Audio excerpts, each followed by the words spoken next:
എന്നും രാവിലെയല്ലേ നമ്മൾ കണ്ടുമുട്ടാറ്? ഇന്നൊരു ഈവനിങ് വ്ലോഗ് ആവാന്ന് വിചാരിച്ചോട്ടാ. ഇപ്പൊ റംബൂട്ടാൻ സീസൺ ആണല്ലോ. എല്ലാവരും വീട്ടിലും പൂത്തിട്ടുണ്ടാവുമല്ലോ. പക്ഷെ ഞങ്ങളുടെ കഥയൊന്ന് കേൾക്കണം കേട്ടോ. നമ്മുടെ പഴത്തോട്ടത്തിലെ റംബൂട്ടാനും പൂത്തിട്ടുണ്ട്. നമ്മൾ ആകെ 5 തൈയാണ് വാങ്ങിച്ചു വെച്ചതേ. അത് 2 പറമ്പുകളിലായിട്ടാ വെച്ചത്. ഈ പറമ്പിൽ വെച്ച 3 മഞ്ഞയായി പോയി കേട്ടോ. ഇപ്പൊ മഞ്ഞ കണ്ട് കണ്ട് ഞങ്ങൾക്ക് തോന്നാ ഒരു റെഡ് എങ്കിലും ഉണ്ടായിരുന്നെങ്കിൽ 2 തൈ ഇനിയും കായ്ക്കാൻ നിൽക്കണുണ്ട്. അവരെങ്കിലും റെഡ് ആവണേന്ന് പ്രാർത്ഥിക്കുക. നമ്മൾ ഈ തൈകൾ വാങ്ങിച്ച സമയത്ത് റെഡും മഞ്ഞയും മിക്സ് ചെയ്താ വാങ്ങിച്ചിരുന്നേ. അതുകൊണ്ട് ഏതെങ്കിലും ഒരെണ്ണം റെഡ് ഉണ്ടാവുമായിരിക്കും. പക്ഷെ ഇതുവരെ കാച്ചിട്ടില്ല എന്ന് മാത്രം. പിന്നുള്ള ഒരു കാര്യം എന്താന്ന് വെച്ചാ റംബൂട്ടാന്റെ കളർ ഏതായാലും സംഭവം ഇവിടെ നന്നായിട്ട് ചിലവായിക്കോളും. ജാനുവിനും നംശുവിനും നല്ല ഇഷ്ടമാണ് റംബൂട്ടാൻ. അപ്പൊ രണ്ടുപേരും ഇടയ്ക്കിടയ്ക്ക് പോയി പൊട്ടിച്ച് കഴിച്ചോളും. ഞാൻ പൊട്ടിച്ച റംബൂട്ടാന്റെ കൂടെ കുറെ പുളിറുമ്പും കൂടി പോന്നു കേട്ടോ. അങ്ങനെ ചേട്ടനും അനീത്തിയും കൂടി റംബൂട്ടാൻ പറക്കണ തിരക്കിലാണ് കേട്ടോ. അതിന്റെ ഇടയിൽ ഞാനൊരു നാരങ്ങ കണ്ടുപിടിച്ചു കേട്ടോ. അത് നംശിവ് ചാടി ഇറങ്ങി എടുത്തിട്ട് വന്നു. പൊട്ടിച്ച റംബൂട്ടാനെല്ലാം ഒതുക്കി വെച്ച് ജാനു കൈ കഴുകാൻ പോയി. അവള് വീഴുമെന്നുള്ള പേടിയിൽ ഞാൻ അവളുടെ പിന്നാലെ പോയതാ. ഞാൻ അവിടെ വഴിക്കൊരു വീഴ്ച വീണു കേട്ടോ. പിന്നെ ഭാഗ്യത്തിനൊന്നും പറ്റിയില്ല കേട്ടോ. പിന്നെ ദിലീപ് പറഞ്ഞൊരു ഡയലോഗ് പോലെ ശ്രദ്ധിച്ചില്ലെങ്കിൽ ഇപ്പൊ വീണേനെ എന്നും പറഞ്ഞ് ഞാൻ എഴുന്നേറ്റ് പോന്നു കേട്ടോ. വീഴ്ച കഴിഞ്ഞ് റെഡിയായി ഇത് എങ്ങോട്ടാന്നല്ലേ? ഹോസ്പിറ്റലിലേക്കൊന്നല്ല കേട്ടോ.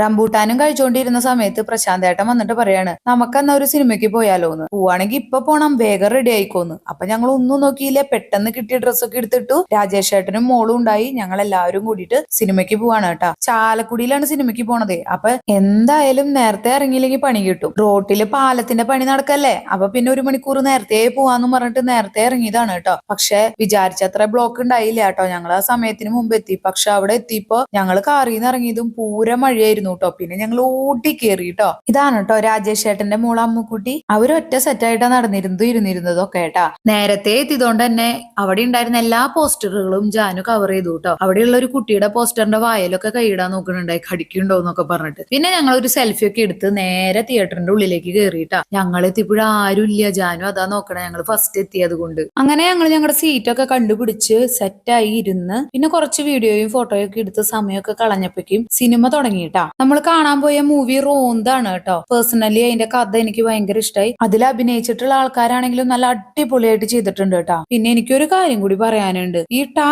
ടാ ടാ എന്നുള്ളത് എന്താ ചെയ്യാൻ പറ്റുക? എനിക്ക് മാറ്റാൻ പറ്റില്ല. നമ്മുടെ തൃശ്ശൂർക്കാരുടെ ഒരു വീക്ക്നെസ് അല്ലേ അത്. ഒന്ന് ക്ഷമിക്കേട്ടാ.